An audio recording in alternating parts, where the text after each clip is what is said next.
The Office of the Child Advocate has released new recommendations that could provide stricter regulations for child care settings and for youth camps.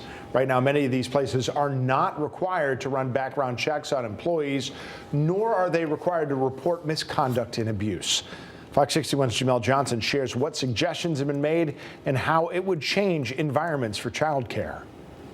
These programs are called license exempt facilities. They could be an after-school program like a Boys and Girls Club or a Parks and Rec summer camp. There are so many of these across the state, and state leaders are saying that more regulation for them are needed. One of the main issues state leaders believe is a problem for license exempt programs is they aren't required to run background checks or screen their employees. Christina Guillo at the Office of the Child Advocate says she believes this could cause gaps in child care safety. We all drop our children off at child care centers and youth camps. I did that as a parent, and we assume that they're safe and that everybody's been background checked and they're good people.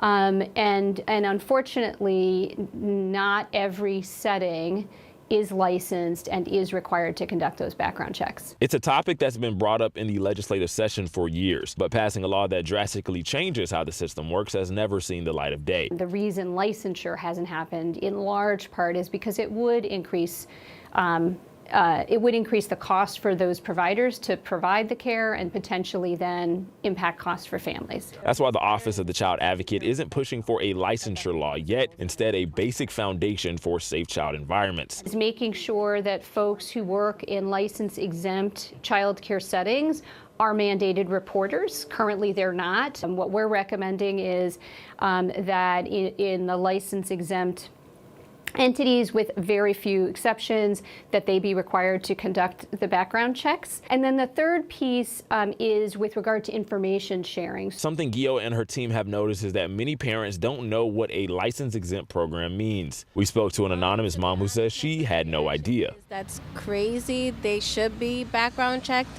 Uber, DoorDash, they all background check, and that's just for something as simple as a food delivery. Kids are very precious to our heart, so we should make sure the people that are watching them are actually, have no felonies or, they don't have a criminal history if they're going to be around children. Her son isn't a part of any programs yet, but she says she'll be asking the proper questions when she enrolls him. Getting that information up front is really important. The Connecticut Camp Safety Bill was recently proposed that touches on some of the recommendations from the Office of the Child Advocate and also includes a required number to be reported on how many municipally operated license-exempt facilities there are in the state. If passed, Guillo says this could serve as a beginning point for the state to start basic safety regulation. In Hartford, Jamel Johnson, Fox 61.